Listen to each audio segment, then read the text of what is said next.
My next guest is by far one of the best cigar guys in the game. But if you're not into cigars, you need to watch this next episode. Why? Because this guy has balls. What he did in his career, he was a CEO, which we'll get to in a second, changed his life around, puts products first, over profit even, and just gets it. Stay tuned for the next Armchair MBA.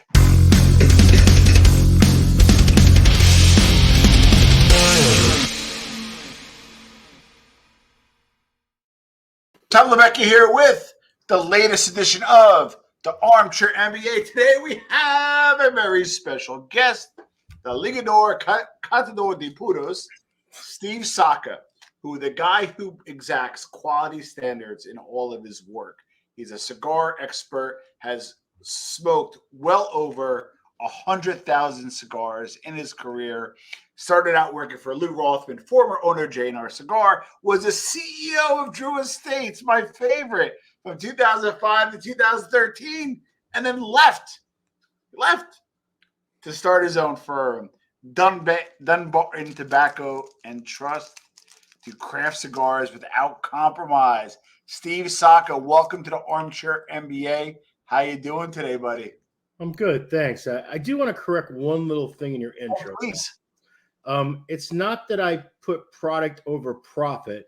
It's that if the product is really good, you eventually get to the really good profit. You know what I mean? So it's more like delayed gratification sometimes.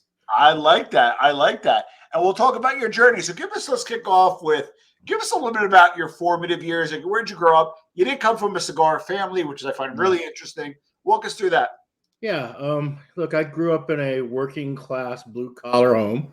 We weren't poor, but look, I lived in a trailer, for the first 10 years. Wow. Then we lived in a really shit box apartment. It wasn't until, I don't know, my parents probably bought their first house when I was like maybe 16. Right. Yeah. So look, I grew up in a family that, my dad was an immigrant from Turkey, came to country, spoke no English. My mom was Pennsylvania Dutch. They got married. They had a baby super young. And, I grew up in the family that, ate macaroni and cheese and Spam. And you got, one pair of new sneakers every year. And luckily, because I was the biggest and fattest and oldest kid, I didn't get the hand-me-downs, but, my brothers did. So it's just kind of the way it worked. And I think it was a pretty prototypical working class blue collar upbringing. When did you smoke your first of those 100,000 cigars, and which one was it, if you remember?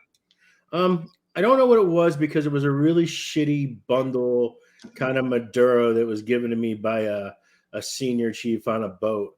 So It would have been right around, I enlisted when I was 17, so I would have been 19 is probably when I had my first handmade cigar. Would have been about then. Now, I had some swishers down by the river, splitting a 6-pack with, two of my friends, when I was like 16 or 15. But first legit cigar was probably when I was 19. And probably what saved me was on my boat, my operations officer, Walter S. Laird, he's like, "Oh, Saka, I love cigars, but what he's giving you is crap. Come to my stateroom and let me give you some better cigars, so at least you know what they're supposed to taste and smoke like before you go down this road with seniors." So and that's kind of really where I got my start. Was enlisted in the Navy. I think a lot of people in the military, they end up getting into smoking cigars because, anyone that's been in the military knows just how much hurry up and wait there is, right? Yeah. So, you have times where you just have nonstop activity, but then you also have times where you just are like banging your head against the wall out of just sheer boredom, waiting for whatever's next. And so I think cigars. I think cigars are a big part of a lot of guys' military experiences. As I understand, it's the number one most requested item from currently active soldiers. All right. So did you become a cigar guy and then become a cigar guy professionally, or did you get professional first and grow into it? No, I was way down the cigar geek rabbit hole long before I got into the cigar business. In fact, oddly enough, I didn't get in the cigar business during the cigar boom. I was around it a lot, I mean, pretty much a lot of people knew who I was, Yeah. but I didn't even have any interest in getting in when it was all milk and honey. So yeah, I've kind of backdoored my way into being in the business end of it. Okay. The thing I think most people don't really understand about the cigar business is it's just a brutally difficult business. Yeah. It's a really it's a lot lower profit margin than people Yes. think. It's really complex because it's you're dealing with third parties and third world countries. It's import, it's export. You got the government involved. You got all sorts of rules and regulations. It's a highly competitive business, and it's one that is primarily controlled by the big tobacco companies that they have their fingers in everything. They own the vast majority of the market share. So it's really, really a tough business. And that's the reason why so many, I mean, we all hear of the success stories, Yeah. but the reality is every year we have somewhere between 350 and 500 new brand launches, line extensions. Yep. That's on a yearly basis. And even if you're really into cigars like me, I don't know that I can list 20 of them off the top of my head, right? So, I mean, the number of ones that fail are just incredible. And I always tell people this since like the 1890s to today, there've been over 350,000 cigar brands introduced in the United States market. And I mean, so it shows you the numbers are not in your favor. It's kind of, I think it's a lot like the restaurant business. It just isn't as public. I think it's a business that a lot of people try to get into, want to get into, but ultimately it proves to be just too much of a challenge for a lot of folks. Yeah. Now, I love your cigar journey. We're going to get into that. But parallel, I love your business and life journey. What's the most important lesson you learned while you were at JR Cigar under Lew Rothman? Look, with Lew, the biggest lesson I learned was to just shut up and listen. I mean, Lew is a tremendous. Lew is one of those people that is just simply a genius, and he doesn't educate you in a way that like you would think a mentor would. Yeah. What you really get is you get it by osmosis, by listening to what he says, seeing how he reacts to things, seeing the decisions he makes. And then if you ask, hey, Lew, why did you decide to do that? He'll be happy to explain to you his reasoning behind it. And I think so that was one of the most important things, was just to understand that being a sponge was the best thing to do. The second thing that I learned was it really took the bloom off the rose in a hard way for me, because look, JR at that point in time was the number one retailer of cigars in America. Yeah. Right, by far the biggest. Yeah. And look, the love for cigars and the passion for cigars and all of that is one part. Yeah. But the business is obviously much different than that part. Yep. And in Lew's case, the romance part of it really was something that like you did because it was part of how you sold shit. Yeah. It wasn't something he was not a cigar guy per se. Interesting. He wasn't a tobacco guy. Occasionally smoked cigars. He loved the cigar business, but he loved the business part more than the cigar part. Wow. So for somebody like me, that's just the uber cigar geek guy, in love with every little bit and bobble of it. It was a pretty eye-opening experience. In fact, I'm actually now in hindsight, I'm not even sure why he brought me in, because normally people like me don't do well I was gonna say that kind of situation. You know what I mean? And look, I think about it now when I'm dealing with people. Are they really going to be able to separate out the romance of our business? Yeah. And also look at the business aspect of our business? Correct. It's like the old adage about charity.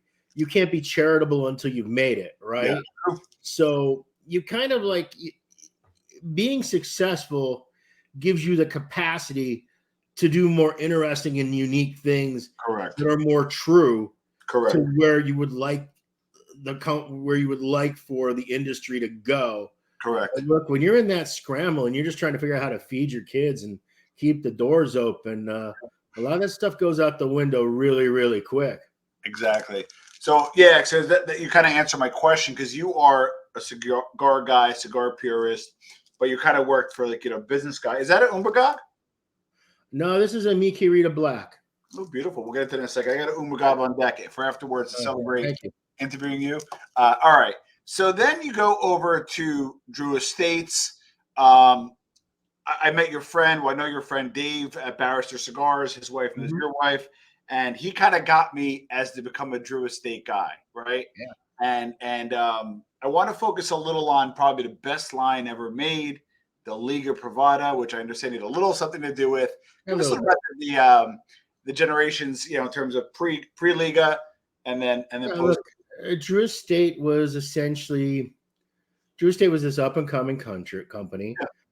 It had started as essentially a kiosk at the World Trade Center, Wow. down on the bottom floor in the malls, just hawking cigars.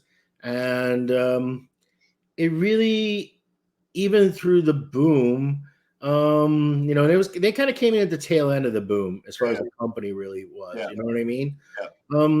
They weren't really very successful with anything traditional. Yeah. But they had this one product called Acid, which was really unique. Yes. And Acid was essentially their horse. Yes. And that's what they had. And everything else they had tried, most of it had like a limited amount of success, but ultimately it was all pretty much a failure. Yeah. And I ended up joining the company with the intent of doing two things. They wanted me to bring some gravitas to the traditional side of things, where to get them to make traditional style cigars and ultimately hope to make those successful and add to the company portfolio. And then also to kind of be the adult in the room. Yeah. Because look, it was a very, I often describe it to people. I don't know if you remember that MTV claymation show. Match. Yeah. That was pretty much Drew Estate on a day-to-day basis. It was pretty much craziness all the time. So, oh wow, I was pretty much hired to be the adult in the room at that point. But you, a few things.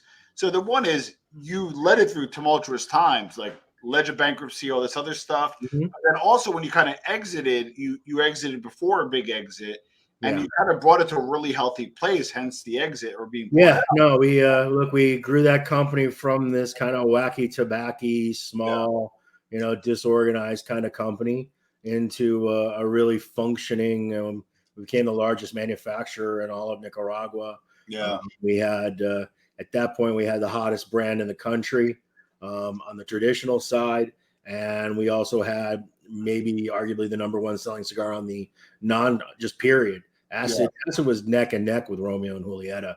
Oh, wow. Company. Yeah, it was doing really, really well. And I'm sure it's still doing really well. The thing was, look, it was a hard 8 years. Yeah. And my wife hated Miami. And so I was there for 8, but she left after 6. New Hampshire, right? Back to New Hampshire. Yeah. Dave told me the story. And I tried to grind it out for another year and a half, and it just wasn't working on a personal level, Wow. Factories in Nicaragua, you got Drew Estate in Miami. Even though we're doing well, it's an all-in 100-hour a week kind of job. Yeah. And and I got my wife living in New Hampshire, and I finally just one day went in and say, guys, I gotta go. Wow. And they tried to talk me out of it wisely. Yeah. But it wasn't like I was coming in and saying, hey, I need more shares in the company to stay. You need to pay me more money or any of those things. I was just saying, hey guys, I've made a good faith effort here. This just isn't for me. Plus 2, they wanted to get into all sorts of other stuff. They wanted to get into mass market cigars. They were looking at getting into cigarettes, snus and hookah and all this other stuff. And it's just not my area of expertise. Okay. And how am I supposed to be the chief executive of a company in a segment of a business that I just really didn't have any sort of affinity for, passion, or even any expertise? Now, you would argue that a professional, C-suite executive, that would matter what the business is, right? They're a professional C-suite executive, but I'm not. Yeah. I'm a cigar guy Correct. who became a C-suite executive. That's why I asked that before. Yeah. Right.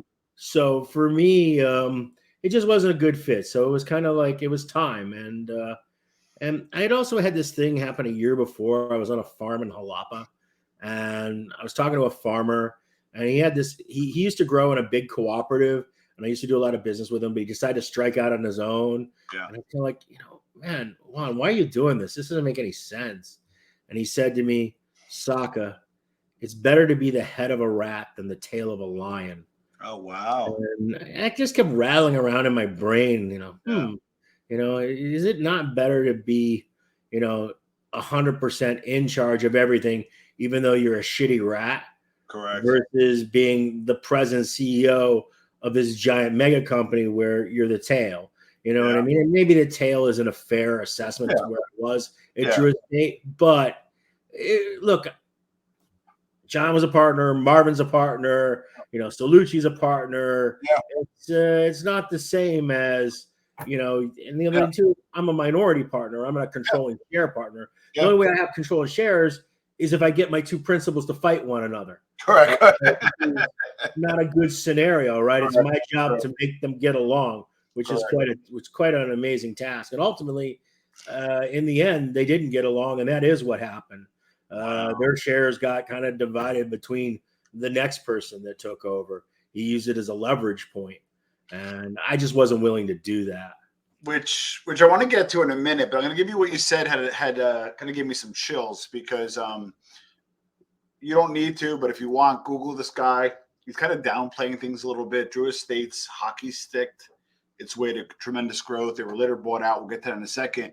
But I really liked how you're like, hey, I'm a cigar guy, so that's my passion. But number two, I give a crap about my wife. And I'm going to give up this major position as CEO at a major cigar company. Yeah, but again, you have the luxury of doing that when you don't need the paycheck, right? Yeah.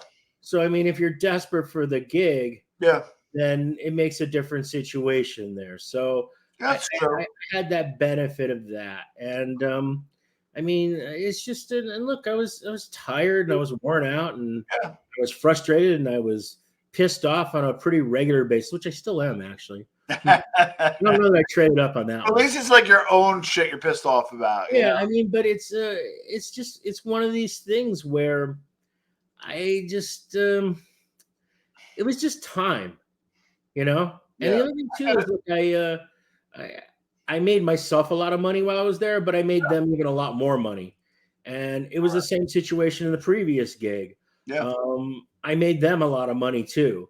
Yeah. And look, I've been well compensated along the way, so I've got no complaint. But at some point, you say to yourself, okay, if you're going to work, 80 hours is a short week, and you're going to do this for like years and years on end. Correct. At what point do you say, hey, I want a little bit bigger bowl of ice cream out of this deal? That's right. And, so there's a little bit of there's also a certain amount of personal greed. And also there's a certain amount of satisfaction where you don't have to divide the story up. Correct. Whereas now, the amount of revisionist history that centers around Drew Estate and Liga Privada and all that is just so not. The kernels of truth are there, but it's been so changed. Yeah. But I don't really care because it doesn't affect me. Yeah, good. You know what I mean? Yeah. And ultimately, you have a company where it's in the company's best interest that you have to move the company forward. Yeah. And the reality is the consumer that smokes Liga Privada today, they don't give a fuck about me or Steve Saka or what the cigar tasted like back in 2008. Yeah. That's a totally moot point. It's irrelevant, right? Mm-hmm. It's really about, the customer today that loves the company, loves the brands, gets a lot of satisfaction out of the cigars. And so it's just kind of the way it is. Yeah. Well, that's what I meant earlier, and I apologize for misspeaking. You put product over sales per se, meaning you'll launch something that's unpopular per se, but it's a great product, and then bring it forward. And then, you made some big bets and you've been right. So my last question before we get into the cigar line is, you kind of answered me because I was always wanted to always ask Dave. I'm like, is this guy nuts? Because you left before the big buyout. Do you Yeah. regret that at all? Or you know what? You're like, No, I'm okay. well, obviously, when the buyout got announced, I'm like, Yeah. man, what an idiot, right? But at the same That's time, what I was thinking. but at the same time, Yeah. I don't know that I do, because Yeah. here's what would have happened. Yeah. I would have gotten a little more. Look, my shares got bought. Yeah. I got paid a fair price for them. Yeah. I would have made more money had I stayed. Yeah. Got But it. then I would have been at Drew for what? Yeah. Another 4 or 5 years Yeah, good point. before I would have been able to exit. Yeah. So it would have been like 2018. And look, I'm no spring chicken. Yeah. There's only so many years that I can be productive and to keep doing this. So what would those 5 additional years costed me? From that perspective. And so I don't actually have any regrets at all. God bless. What I do regret a bit is I miss some of the team members. Yeah. Particularly a lot of the people that I worked with in the factory, because most of them are still there. Most of the people that I worked with in the United States, they've gone on. There's very few people that are intact at the company today that were there when I was running the company. Yeah. So, but look, we were a good team. As much of a cluster muck as it was at times. Yeah. We had a good thing going. There was no doubt about it. It was a very interesting. Look, it's very exciting to be part of a company that's goes from 7-8 million in sales to 80 million in sales in just less than a decade. I mean that's quite a ride. Absolutely. You know what I mean? And and I hope it's one I never repeat again, though, because it's too grueling and the stress is just off the chart. Well, so now so thank you for answering. That was more of my personal question. So I always push Dave. I'm like, what was he thinking, right? But now I get it. So now you start your company, which I mean the line is really something special. Dunbarton Tobacco Trust has a phenomenal line. We'll get that in a second. Give us when you're just like, screw it, I'm just doing my own thing. And were you scared? Because this is what I want people to watch. The guy who's 50 years old, in the union, good guy, has a family, has an appetite. I want to see, how you satisfy that appetite. What I'm afraid of. Yeah. What I'm always afraid of is failure. Right. Yeah. And it's not failure from an economic sense, because oddly enough, I've always managed to find a way to make a buck. Yeah. Okay. So I've never felt that kind of apprehension, but you feel a certain sense of just personal failure that, okay, what if I do this and it doesn't go well? And, I mean, your pride is on the line. Correct. At all times. And look, I'm the same way now. Whenever I launch anything new, I'm always nervous about it. I'm always nervous about how is it going to do? How's it going to be received? And it's kind of this weird kind of arrogant, I don't give a fuck. Yeah. But internally you do. You know what I mean? You do. Yeah. But you don't care at that personal individual level that you got to make everybody happy and you got to stroke everybody and yada, yada, yada. No, I don't need to do that. But ultimately, I do feel an impetus, a pressure to be successful at everything I do. I mean, the only thing that I have been actually a true failure at my entire life is the fact that I can't figure out how to lose my fucking fat ass. That I just I've never been able to get my exercise and diet under control. Yeah. But other than that, pretty much everything else I've ever set my mind to, I've always been ultimately able to be successful at. And that's a nice series of wins. Correct. And you don't want to lose the series, Correct. You kind of in a battle, but you don't want to lose the series. Yeah, I mean, so it's one of these things. So yeah, it's really weird because I'm probably my biggest critic. Got it. I really, truly am. And at the same time, I also say I'm the best ever. You know, it's a very weird kind of thing. Yeah. It's really hard to explain. Well, the way I kind of unpack that a little bit too is, and I took some notes, and you said in order for you to do something, it's going to fall into one of two buckets. It's either going to be like really great or it's going to really suck, So try to make things that are really great. So I'm just going to really quick, and this is like my selfish plug. The Umbagog is probably the best $10 cigar on the planet. I don't know how you make it at this price. I'll tell you how you make it at this price. The way you make it at this price is you source all the materials yourself. Yeah. And you use the higher quality, better materials for Mi Querida, which you can charge more money for, which then allows you to end up using the other materials, which are perfectly great materials. Correct. Okay? They're just not as high a caliber. Yeah. And it lets you make a line like Umbagog. But the two are very interconnected. If there wasn't an Umbagog, then Mi Queridas would be $2 to $3 more. You know what I mean? So Umbagog allows you to offset it. And the other thing too is when you look at Umbagog and you say, hey, I don't really have to sell it. Yeah. Then you also don't have to spend any money on packaging or marketing it. And it's very poorly packaged. It's a cheap paper wrap bundle with a generic kind of white green sticker on it. It's a very simple band that we print locally in Nicaragua. I mean, no money goes into the packaging of Umbagog or trying to, market the story of Umbagog. The story of Umbagog is it's the best fucking cigar you can get for $8 to $10 if you like Connecticut broadleaf. If you like that medium full Connecticut broadleaf, then Umbagog is a cigar you should try.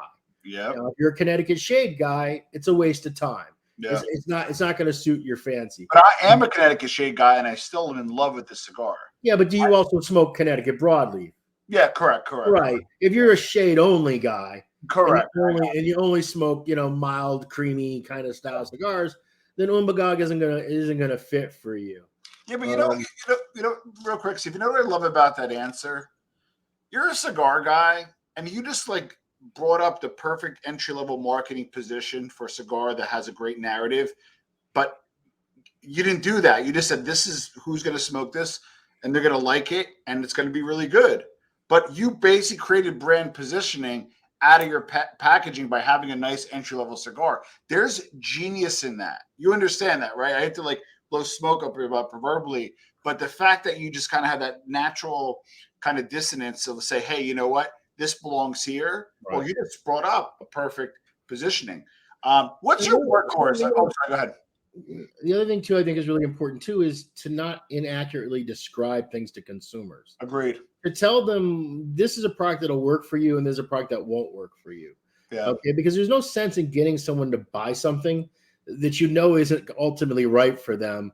Correct. Because all they're going to end up being is dissatisfied with their experience. Yeah. And that does you no good at all. Yeah. And so I try very hard I make a lot of very different cigars across a wide spectrum of profiles. Yeah. And while I smoke them all, they're all to my liking. Correct. I don't expect that the typical cigar smoker is going to really say, wow, 2 or 3 of these are fantastic. You know what I mean?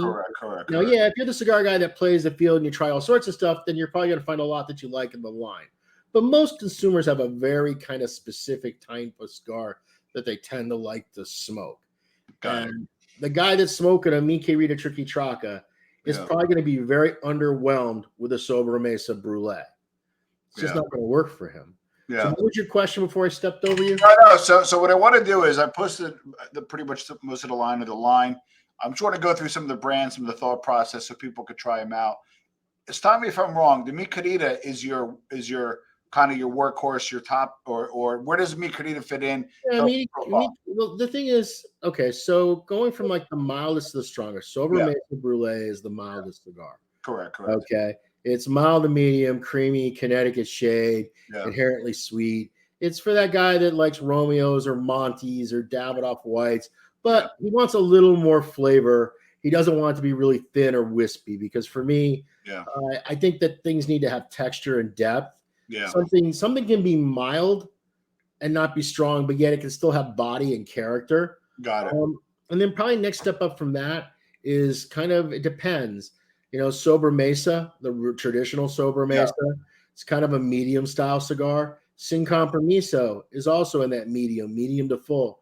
More Beautiful larger format. Compromiso, Steve, you did well with. It's Sin Compromiso is a really good cigar for people that like San Andres Negro. Yeah. It's a good cigar for the guy that likes that kind of Padron kind of flavor profile. Yep. It has that Mexican tanginess to it. It has that gentle spice. It has that light smokiness. And then from there, you have the Mickey Rita Blue, which is connected broadleaf, which is very similar to the Umbagog. Yeah. Just the Mickey Rita Blue is a better execution of that style. And then you have the Tricky Traca, which is a stronger, spicier version, probably the strongest. And then in the mix there, you've got a few oddball things. You got Stillwell Star, which is a combination of traditional black tobaccos paired with top-end pipe tobacco. So it's a very peculiar, odd cigar.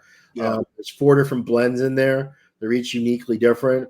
It's something that I recommend people try, but you might walk away only liking one of them. You might walk away liking none of them. I mean, they're very, very different. And then you have Portos Las Dias, which I stopped making a couple years ago because of tobacco shortages. But that one's a really strong style cigar. I'm making a small batch of those for this January. And then you have the Mildest de Saka, and Mildest de Saka is probably my most confusing line because it's all over the map. Because Mildest is the word that we use to describe a sample at the factory level. Yeah. So every Mildest is a unique individual blend that's Vitola specific, and they have no connectivity between them, flavor or tobacco wise. They all have something to do with a personal challenge or something. Like Naka Tamales.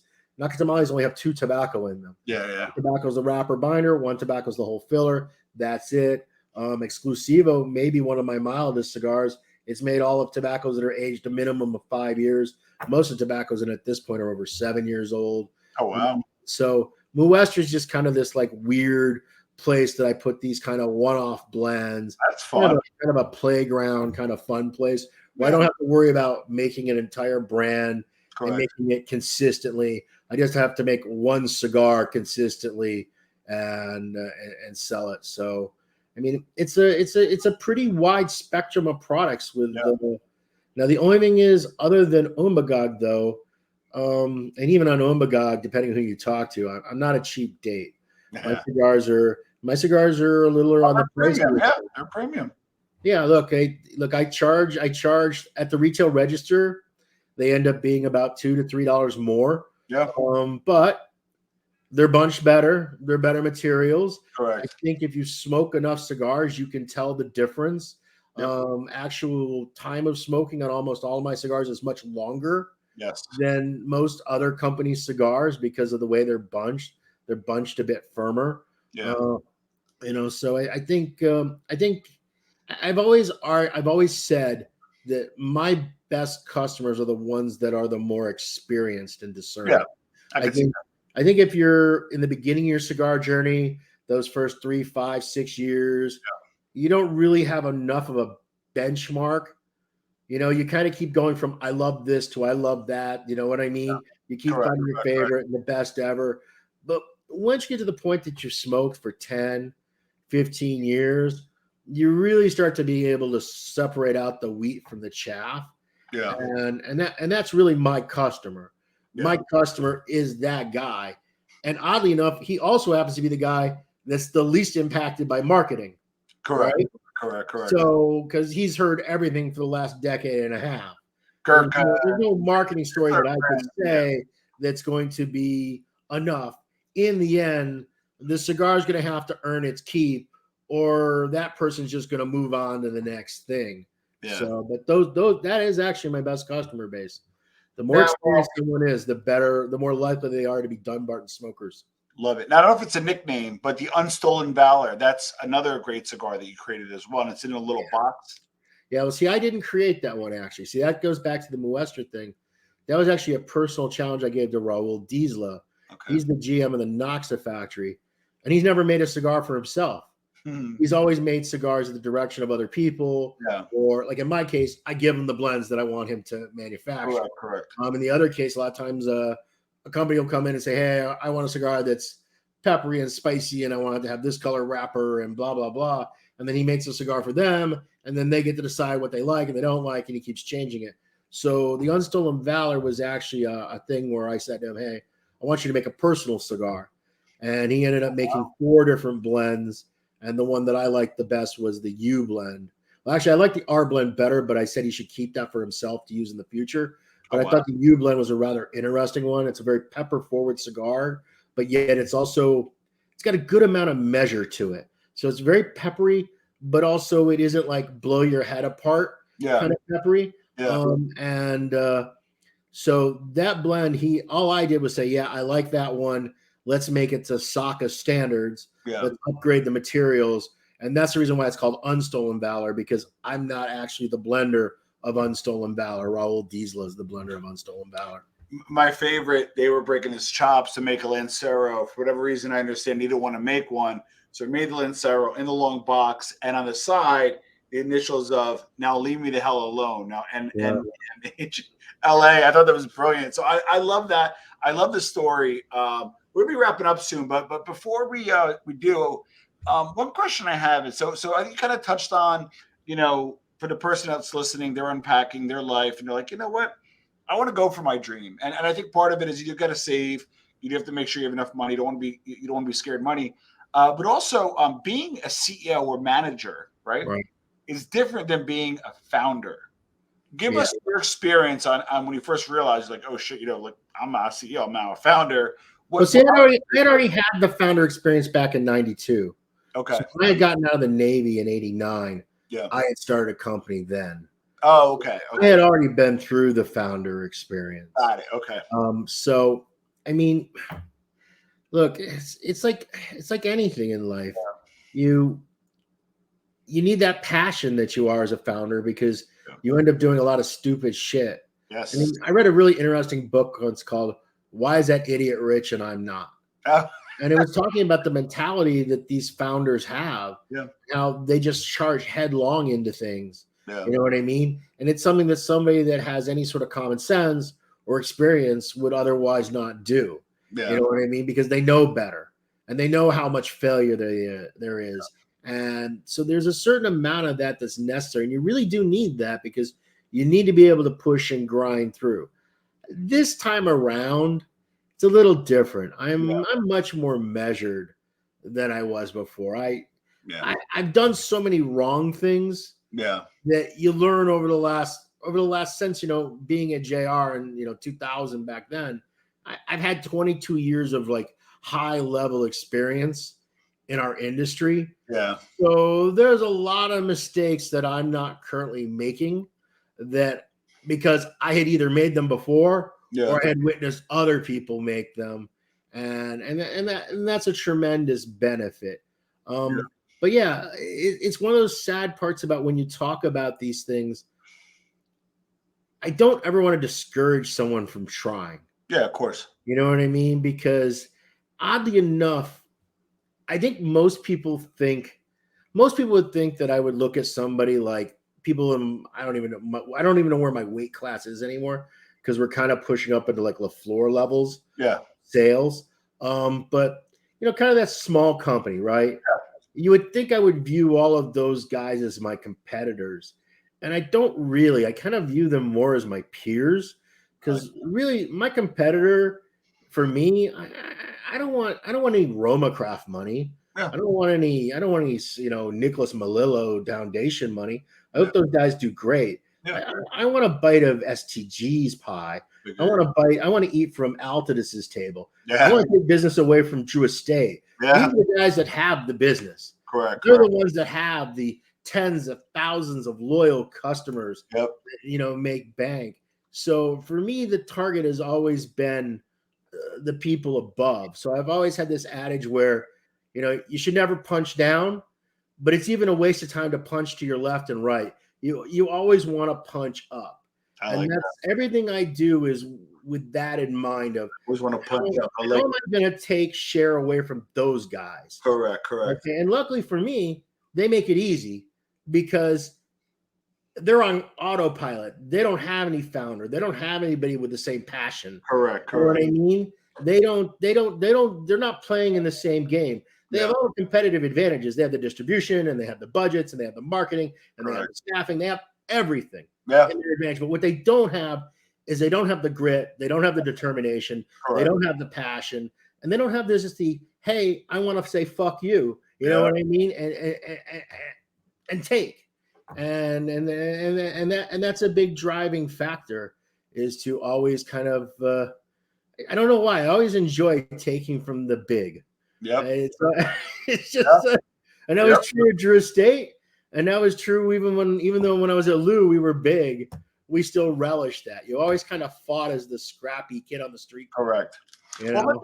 let me ask you this. A few more questions before we wrap up. But I work for Steve Saka over at Drew Estates, and then I work for Steve Saka over at Dunbarton. What's the difference in culture between the two companies? Working for you at both, but what's the difference in the culture? Yeah, well, the difference in culture is at Dunbarton Tobacco and Trust. I don't hire any knuckleheads, so people are pretty much left to their own devices Yeah. to sink or swim. Got I mean, if you were to talk to a Vaughn or Dave Lafferty or Amber or Casey or any of these people, they're pretty much left to do their jobs. You know, there isn't a whole look. I got enough problems on my end Yeah. to deal with my shit that I let those people deal with the stuff that they're supposed to deal with. Correct. But I also look, we have we're a young company, Yeah. but we're really not. I mean, Yeah. everybody in the company they're experienced people, and they're not experienced like retread people. They're Correct. experienced like really good. Now we've started to hire some younger people recently because we're getting to the point where we need some minions. Yeah. You know, to just do that daily in and out. Yeah. But I think it's I think it's a much different experience working for Dunbarton than it was Drew. I think it's a little less frenetic. I think it's a little more. The other thing too is I have a very distinct strategy of what I'm trying to do. Yeah. And it's reflected in the products I make and in the way I do the branding and in the way I do the releases. And I don't have any of my people on like right now, there's like no sales number for the month. Yeah. Right. They haven't been told, okay, this is the number we need to hit this month. Now, in my head, there's a number I'd like for them to hit. Correct. But for me, really, you want to know what the number is? It's more than what I'm spending. Yeah. You know, that's kind of where my number is. Correct. I'm spending money like a madman, you know, because we're in this growth part of the company. Correct. So I like to see more money coming in than I'm pissing away every month because I'm the guy that spends money. That's all I do is spend money all the time. Yep. Right. And I collect no money whatsoever. Yeah. You know what I mean? They're the ones that handle all of the sales and all the accounts and all that stuff.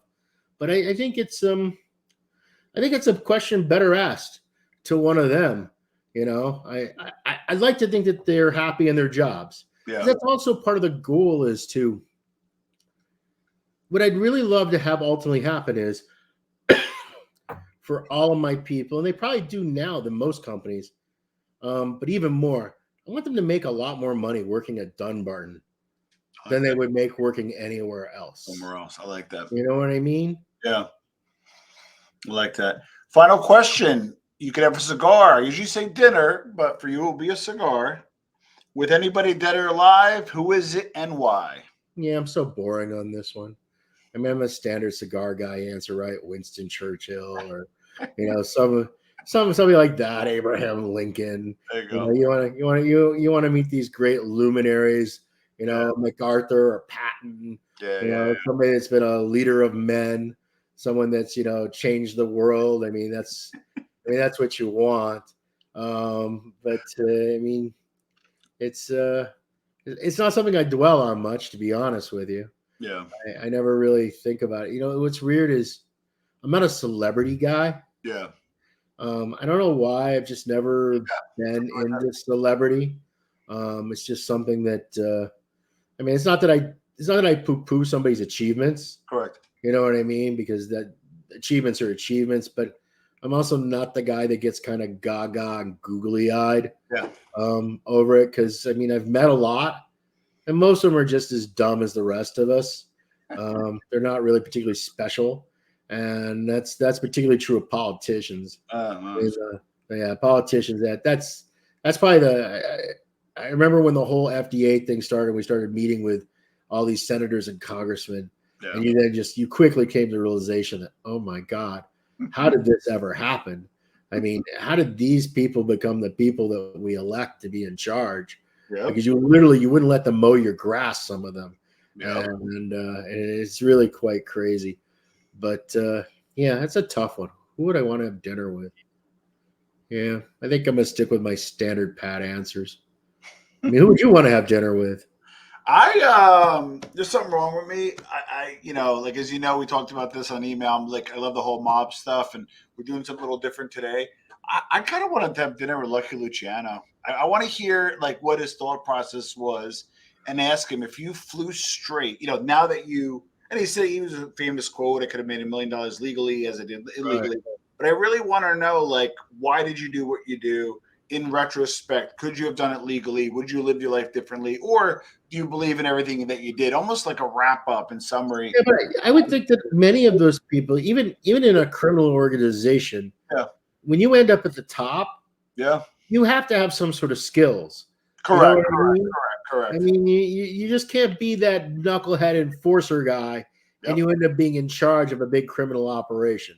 Now, I don't want to start idolizing the Sinaloa drug cartel, but at the same time, the people at the top of these organizations, they're not idiots. They may have some questionable moral compass. They may be morally flexible, which is a whole nother discussion. But there's definitely a skill set.